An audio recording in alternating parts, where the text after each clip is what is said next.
So we are going live. All right. Howdy, howdy, everybody, and welcome to another episode of the Climate Action Homes podcast. I'm so excited to have my friend Christine Brinker on with me this evening, and we're going to be talking about electrifying your home. So howdy, Christine. Hi.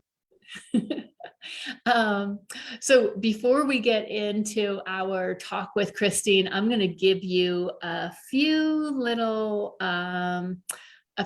tips, some background, do my announcements real quick. So some of the events that we have coming up this week, it's Earth Week, which is exciting. I'm going to be on Channel 9 News for 3 minutes at 8:15.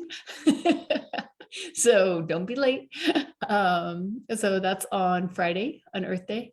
And then also at the Sci Film Center, there is a screening with the Colorado Environmental Film Festival, and I'm going to be on a panel after that. One of the movies is Nature's Big Year. There's a few other ones, so that's going to be fun. Also during the day, Denver has an Earth Day event that has all kinds of fun stuff going on. Kids yoga classes and album release from DJ Kavem. I love that guy. He's plant-based hip hop artist, dad, super cool. So that'll be fun if you're looking for something fun to do on Earth Day. And then the next day, April 23rd, is House-a-Palooza.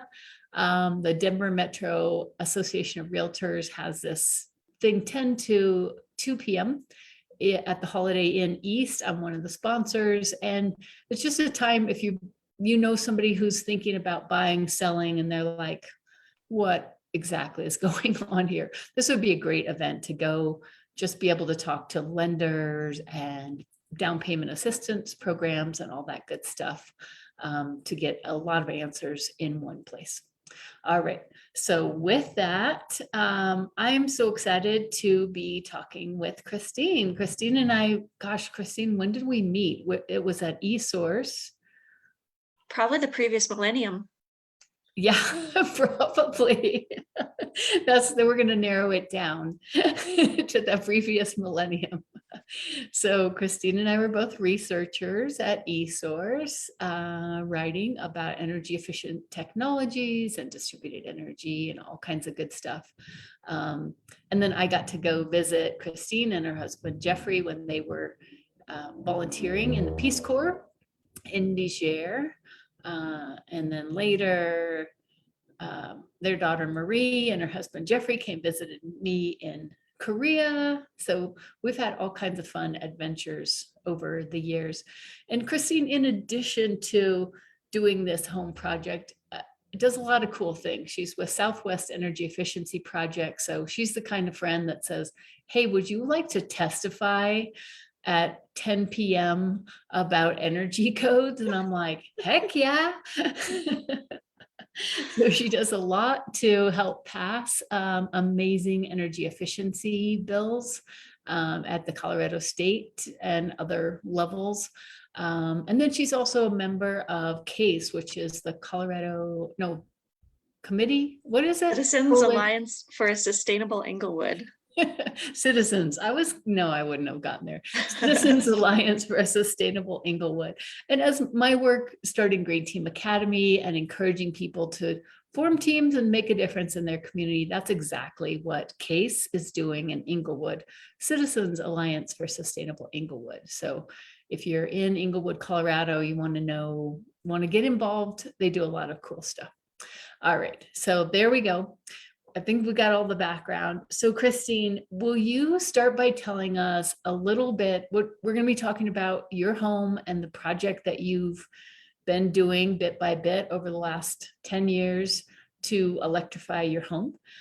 So could you tell us a little bit about why, like a little bit about the home and why you decided to focus on this? Right. Our home was built in early 1930s. So it's been around for a while. It was fairly drafty, leaky, noisy. So we've been ticking off all our energy efficiency to-do list items one by one. We've tackled one big project every couple of years. And the one I'm most excited about is the one right behind me, where we installed an air source heat pump and a heat pump water heater to replace our really old gas-fired furnace and water heater that were each on their last legs. And we are so happy with our heat pump systems that I want to talk about it to everybody I know. If you ever get invited over to my house, it's almost a guarantee that I'm going to bring you down here to show off our heat pump systems, because they are just so cool. So I'm happy to tell everyone else about it, and how we went about finding our heat pump systems, and what we learned along the way to hopefully make it easier for other people. But I guess about the bigger picture, our house, since it was so old, they didn't have the same technology back then in terms of installation or windows or appliances or heating systems. So the first place that probably anybody should start is with an energy audit. And our utility, Xcel Energy, and most utilities paid for most of the price of getting an energy audit. And someone comes out with a blower door to test how leaky and or airtight your house is. And they bring a thermal imaging gun, so they can see exactly where you're losing all your heat in the winter, or you're cooling in the summer. And so you can go about fixing those items one by one. And they give you a ranked list with potential prices and potential payback of all the steps you can take. So anybody who has a new home that they've recently purchased, that's the obvious place to start. I would say within at least a couple months of getting any new home.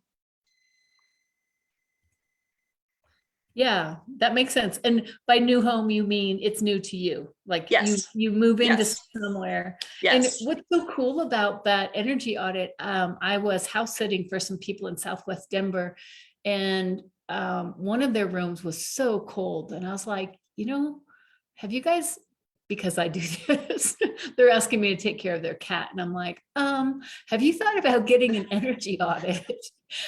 Because there seems to be something wrong. Yes. I don't make comments on what they have in their pantry or anything like that, but the energy audit. And Mhm. so I talked to them on Tuesday, and the next Monday they said, hey, we called and somebody came out and they did the energy audit for us already. And it Wow. was, I think it was $135 to them, and Excel covered an additional $200.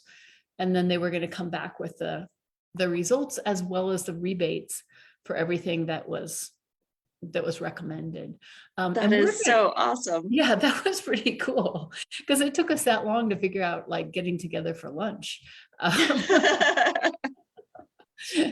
So Right, right. we are going to mention a little bit later that Denver, just for Earth Day this year, is just announcing a whole slew of different rebates for electrifying your home. And so I'm going to read through those. Christine's in Inglewood, so those wouldn't necessarily apply, but Xcel Energy does have rebates. But yeah, so let's talk about, so first, why is it important? Because I think, I'm guilty of probably 10 years or maybe 15 years ago, when I was working on some of those, like the space heating atlas for eSource, we were ranking gas-fired appliances, furnaces, stuff like that, way up there. And Mhm, I think what was not in the mix was, how do you go carbon neutral? So do you want to mhm, talk about that a little bit? Because I think there is still this, I see it in the real estate groups, like, mhm, mhm, oh, it's got an upgraded stove, it's gas fired, or it's got a gas, mhm, mhm. um, Yeah, whatever, fireplace in the yard. And it's like, and I'm going, but, that's but not an upgrade. Yeah, that's definitely a downgrade. And that's changed, why? I'd say, in the past 10 years or so. It used to be that getting a high efficiency gas furnace or water heater was your best bet as far as reducing your energy use and your climate impact, but that's because heat pumps weren't particularly widely used in our climate where it's a little colder in the winter. And that is because they didn't used to work so well as they do now. They have had a huge technical advancement in just honestly the past 2 to 3 years. The cost plummeted and their performance increased a whole lot. So you still actually find a lot of HVAC contractors, if not the majority of them, who still have that old impression in their mind. They'll say heat pumps don't work in our climate. They don't work when it gets cold. And the truth is they work very well now, and those contractors just probably have outdated information. So now heat pumps, they can work, they can spit out heat down to minus 20 degrees. And as you know, in Colorado, it rarely gets that cold, Yeah, especially with global warming. right. So Yeah. just as a reminder, we're talking about projects here in Colorado. And So I think the message there is, if you are considering getting a heat pump for your house and your contractor says, oh, heat pumps don't work here, or they say you still need a gas furnace as backup, then you just say you're off the list, and find a contractor that does know what they're talking about and that does have updated information. Because the truth is, you do not need a gas backup system, and the heat pump, if you do it right, it work just lovely. And I think the other thing that a lot of people say is, well, yeah, we could do I understand doing the replacement for the gas furnace to the heat pump, but we're still going to have to do water heating. You're still going to have gas. So what's the point? So what did you find? Well, pick one, whichever is your oldest unit or the unit that's about to conk out the soonest, and replace that. And then after that, replace the other one. And so you don't need to do them both at the same time. We happened to do ours both at the same time because we were doing a huge basement remodel as a result of extensive water damage from our basement. And both of our systems here were pretty old, so it was a good time to replace them.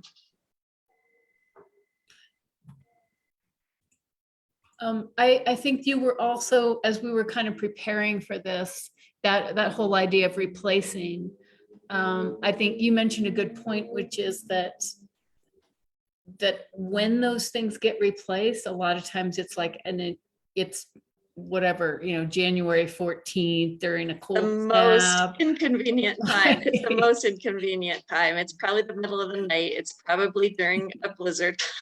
Right. Or conversely, your air conditioner might go out in the middle of a heat wave during the summer. And I think that one of the biggest points, or one of the biggest action items that anybody can take, is to start to make a plan for what to do when their furnace or water heater goes out, or their air conditioner goes out, or just kind of take stock about how old your systems are now and think about if it might be time to replace them preemptively before they go out at the most inconvenient time.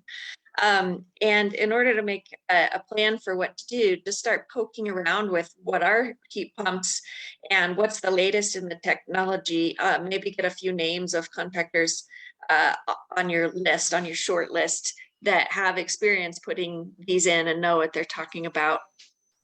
So what are some of the resources that you found? Because even though you and I are both working in this area of like energy efficiency in general, most people don't know contractors, and you included, who had that expertise. So where would you recommend people go? Or I don't know if you want to share the name of who you used, or how you would recommend people find somebody reputable. Sure. It's getting easier and easier, even than it was a year or two ago, to find a good HVAC contractor that's familiar with heat pump systems. One good website that has just appeared in the last year or so is loveelectric.org. And that is Colorado specific, but it has why you would want to move your house towards all electric, and then where do you start? And it has a page of contractors that in theory are more familiar with heat pump technology. So they won't give you as much older, outdated information. So that's one place to start. Another really good guide is available from Rewiring America, Rewiring America, and I found that their guide is just everyday language, very simple, easy to understand, step by step. So that's really good background reading material for, honestly, for anybody. Our contractor was Kappler Mechanical out of Broomfield. That's with a Kappler. And we interviewed, I mean, we got bids from maybe 5 to 6 different contractors. They were head and shoulders above the rest. They knew what they were talking about. Like I said, some of them insisted I still needed gas backup, but Kepler was willing to work with what we wanted. And there are others that are good as well that other friends have used, but another company that's fairly newer to the scene is called Elephant Energy, and they are helping homeowners navigate the sometimes rather complicated process of figuring out what works for their house, and step by step evaluating some different options. So they would be kind of like the general contractor role of figuring out what to do next.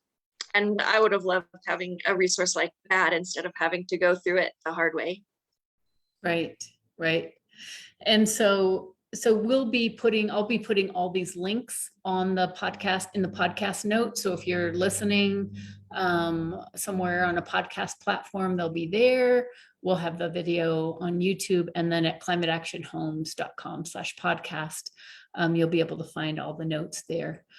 Christine, I feel like one thing that we didn't really talk about was how does this approach of electrification reduce your carbon footprint? Just because it is kind of confusing of the, the earlier messaging of stay away from electric, it's too, it's not efficient and gas is better.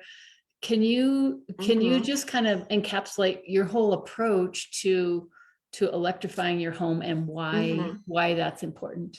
Yeah, switching to all electric is probably the most impactful thing you can do for your individual house or in your individual life as far as reducing your climate impact. And like we were talking about earlier, that's fairly recent news. It used to be not as good because our electricity used to come from such dirty sources, namely coal plants. And now that our electric grid is getting cleaner and cleaner, in fact, our utility Excel has a plan for it to be 80% renewable by 2030 and 100% carbon free by 2050. And they're actually moving ahead of those goals. So now that the grid is getting cleaner, then getting your heating and water heating from electricity is getting cleaner and cleaner. And it's a no-brainer now. Even though some of our electricity still comes from gas plants, it's still absolutely a no-brainer. The other thing besides the source of our electricity is that these systems are so darn efficient. They're 300% efficient. The air source heat pump is 300% efficient. That sounds impossible as far as physics go, but the reason is because it's not generating heat, it's moving heat. It's concentrating heat from outside and putting it inside in the winter. And then in the summertime, it's doing the opposite. It's concentrating heat from inside and moving it out of your house. So the technology itself is so efficient. You combine those two things, a really clean grid and a really efficient system, it's absolutely a no-brainer for climate impact. And I think in terms of scale, it would equal about the same as getting rid of one of your gas cars. Okay, right. So really, a really significant impact. And that's kind of what this whole Climate Action Homes is about, is to, you can do things like, I don't need that plastic straw. Like you can do little things, but that it's not quite enough. So, but when you do something at your home where you're really able to change things in a big way, and it's more fulfilling, and seeing it as huge. a creative project. And so what would you say about, I think that you guys added solar recently, but what if you can't, I think what you're saying too is, even if you can't afford to go solar yourself, that the grid itself is getting cleaner. Mhm, mhm. So why did you decide Yeah. to go with solar on your home? We were just ticking things off our to-do list, and it was the next thing. We'd wanted to do it for quite a while. So that's why we also want to take advantage of the tax credits at the federal level before those go away. I think they're ramping down slowly over the next 3 years. So it was a combination of factors. But I think if you had to choose between the two, you would absolutely change over your heating and water heating to all electric before you would put on solar on your rooftop, because the grid itself is getting cleaner. But a natural gas fired heater is always going to be natural gas. It is always going to be a fossil fuel. It's never going to get cleaner. And you also have not just the outdoor climate benefits, but you have the indoor air quality benefits as well if you go over to all electric. You have some risk of air toxicity from heating and water heating from gas, but you have a lot that comes from a gas stove. So in terms of air quality, indoor air quality, switching out your gas stove to electric is an excellent way to go. Recent studies have shown that children that grow up in a house with a gas stove have 40% higher asthma than 40% higher risk of asthma than children with an electric stove. So lots of steps Huge. there, but Yeah. heating, water heating, those are really the biggest bang for your buck as far as climate and energy bills. And then your gas stove is the biggest bang for the buck in terms of indoor air quality and making sure that the air you're breathing and your family is breathing is as clean as possible. Yeah, and I think that was at rmi.org was that report that was cited about the indoor air quality. And I think they were looking to some other research. Yeah, and I should mention that about stoves. We just have a basic hand-me-down electric stove, which is way better than the old electric stoves we're used to. But induction stoves have leapfrogged even gas technology. I'm covetous of an induction stove. We don't have that yet. Maybe someday when our current electric stove goes out, we'll be able to get induction, but it heats water twice as fast as a gas unit. It's really finely tunable. What I think is cool is you can put your hand straight on the burner and not get burned, because it only transmits heat to the actual pans, not to humans. So that's pretty cool if you have little kids around the house. So that's yet another cool reason to move your house towards all electric, and another piece of the puzzle. Yeah, and I think that's good to know too, that, all these different things that we're talking about, there's kind of a range. So the boring things, like we always, working in this energy efficiency realm, we're always like, how do you make insulation sexy? But like if your attic is not adequately insulated, start there. Yeah, absolutely. That's the number one place to That's a start. place to start. We Yeah. had about an inch or two of insulation in our house when we moved in, and we put in a bunch. And our neighbor just a few doors down the street, they had only newspaper up there. They had newspapers from 1929 as their insulation in their attic, which is pretty cool in its own way for as historical reasons, but not for Right. actually insulating your home and in your walls. If you have very little in your walls, they can blow in insulation up through little holes that they drill either in the inside or the outside of your house. And we did that a few years after moving in, for reasons of energy savings and climate emissions and reducing our energy bills. But what I was really shocked to find is that it made our house so much more comfortable, so much quieter. I didn't really realize it was noisy before, but once we could see the difference, it was amazing. Yeah, I mean, I think all those things that improve technology of being able to insulate your walls. And just a note on that is that's why it's really good to do that stuff in conjunction with an energy audit, because if you seal up your walls, you put a bunch of insulation, now you've made it a lot tighter, then you have the potential to cause a carbon monoxide leak into your space because of backdrafting. Generally the water heater is the one that has the lowest draft. So if you're doing those kind of things, it's really good to do it along with somebody who knows what the whole tightness of your house is, so that you're not doing things Yeah. in isolation. But that's one And reason to get rid of your gas appliances. never any risk of carbon monoxide poisoning here now that we don't have gas here Right. anymore. Zero risk of ever having any carbon monoxide poisoning or gas leak or gas explosion. It's priceless, the comfort of mind you get knowing that your kids are safer there. You don't have to worry about such a scary danger there. And I think, the other thing is, I know that you've done other projects in your house over time, and, done projects on your landscaping and adding storage and finishing your basement.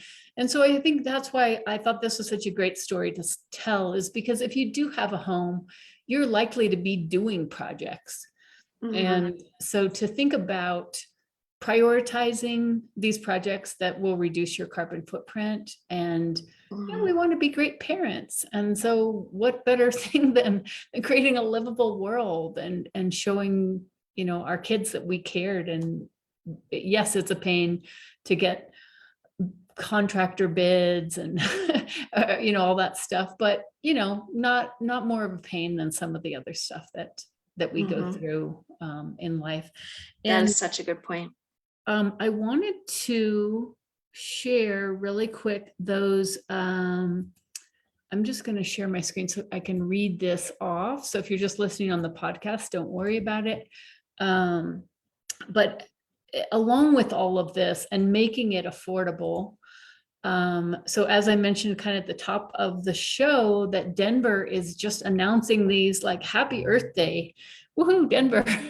By the way, Denver has a really cool, if you're not in Denver, this is something you might want to implement wherever you are. They have a very small tax that funds this climate action fund. And that's how they're able to do a lot of these things. I want to say it's a 0.25% tax. It's a pretty low number, but it generates millions that allows them to do this stuff. So their new rebates is $9,000 rebate for an air source or ground source heat pump. And like they're mentioning, they're quoting saying an installation can easily cost well over 10,000. So I think, Christine, you were saying yours was more than 10,000, but having this $9,000 change, that would make it like you're saying, a no-brainer. Instead of just going to a gas appliance, it could make it less expensive. $3,200 for a smart heat pump water heater, which is very cool. It looks like $1,400 without the whole internet connection. $4,000 for solar, $2,750 for battery, $2,000 for electric service panel upgrade. That's so cool. That's one of those things that would stop a lot of people, like, oh yeah, like maybe the solar company says we can finance it and it's not going to come out more, but if you still have that upfront chunk, so that's pretty neat. And then $1,000 to install wiring for an EV charger. And this city instead would come in addition to what is that supposed to be? Maybe $5,000 or $500 rebate from XL. I don't know what that number is. But who knows? And then $400 for an e-bike. How cool is that? And if you're income qualifying, it could be up to $1,200 or an additional $500 if you're buying a cargo e-bike. Okay, so here's the details. Funding from the program comes from the 0.25% sales tax Denver voters approved in 2020, which provides $40 million a year to the city's climate protection fund. This climate protection fund came about, it was a resident-led initiative. So if you're living somewhere and you don't have this, then follow this model that Denver did. Get a bunch of people together, get some signatures, put it on the ballot. It passed with something like 65 or 70%, which is unheard of. these days where nobody agrees on anything. But anyhow, so I think the whole message, what would you say, Christine, is kind of the message that you would like people to know, given your experience? If they're like, that sounds cool, of course she's able to do it, but I'm not going to be able to do it because blah, blah, blah. What After would you seeing say? those incentives, I am so jealous that those are available to Denver residents. Honestly, some of those cover almost the entire purchase price, depending on the system that you get. And there's no guarantee, of course, how long those will be around. So if this is something even remotely on your mind, you should probably consider dumping at the chance to get those incentives, because those are unheard of. We also have more incentives coming from Excel. They have some mild ones now, but in the coming years, they're going to be boosting those up alongside contractor trainings to help get everyone up to speed on that. And then there's also a bill in the legislature right now for a 10% tax credit off the cost of a heat pump or a heat pump water heater. So you start adding those together, and it absolutely makes it a no-brainer. So I think the bottom line is that everyone needs to start making a plan for how to start switching over towards all electric, whether that is this week or next month or next year. You still need to start getting your plan in order. And the other message is that it works amazingly.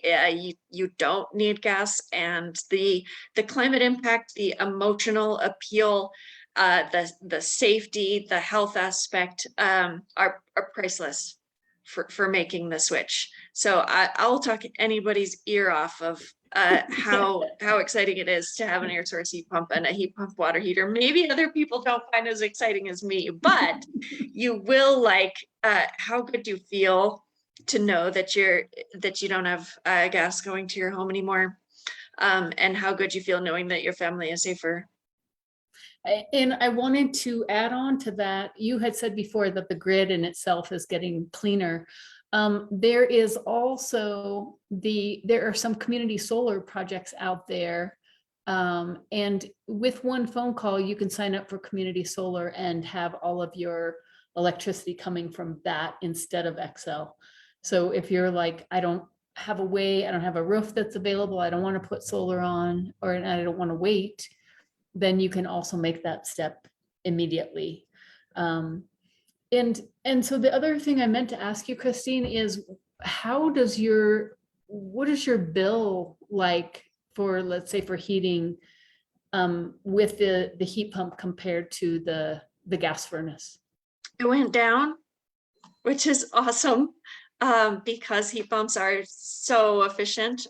We have lower electric bills, lower total energy bills than we have before. And since we have no gas, we also don't have to pay that regular monthly charge that was like $13-14 a month just for the privilege of having gas, even if you don't use it. So we don't have that anymore either. So in total, it went down. There is a lot of misinformation, probably one might say purposeful misinformation that your bill will go up, but that's not what we found. That's not what the other data is showing, because these systems are so efficient.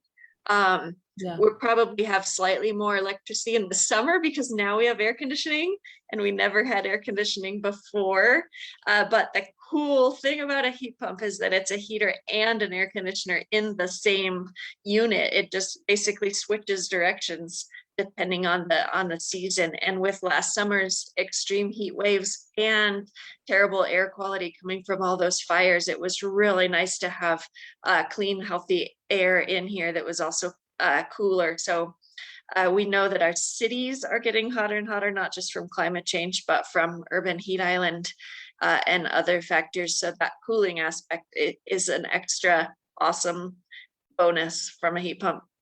Yeah, that's a good point. The heat, to be able to get through the extreme heat as well as the air quality issues. Yeah, and that made me think of one other point. As far as misinformation, a lot of people will bring up, but do we have enough electric capacity in our grid? Can our grid handle all this electrification? And here in Colorado, we can, because our utility built their grid to handle such high summer air conditioning loads. So they have extra to spare in the winter when you'd be running your heat pump. So that's pretty cool. Yeah, that's a very good point. Cool. All right. Well, thank you so much for sharing that story. And so we will be putting those different notes into the podcast notes there. And if you're somebody that's like, gosh, I would really like to be able to have a zero carbon footprint, I and Christine, we just want to encourage you, go for it. And if what that means is that you need to refinance your house to get some extra money, or if you need to move somewhere else, I'd love to help you with that. But I'm 61 years old. I've seen people waiting to do stuff, and we're just not at the point. Oh, that's what I was going to tell you, is the new IPCC report that came out in the 1st of April. The headline was now or never. It's now or never. And the things that they're asking us to do is to electrify, to go to renewables, and to do anything that we can to reduce our energy usage. So this kind of project that you can do with your family and be a model and a resource for people around you is a really powerful way to go, to make you feel better also, not so hopeless, like you can make an impact. All right. Okay. Well, thank you, everybody. And thanks, Christine, for sharing your story. Of course, I'm happy to. I'm happy to answer anybody's questions too. Anybody wants to learn more about it or hear anything else about heat pump, definitely reach out to Joan and I'll answer any questions. And if she invites you over for a happy hour, no, it's be prepared. Sitting right there by the heat pump. You've been warned. That's awesome. All right. So thanks, everybody. And I look forward to seeing you on another episode of the Climate Action Homes podcast.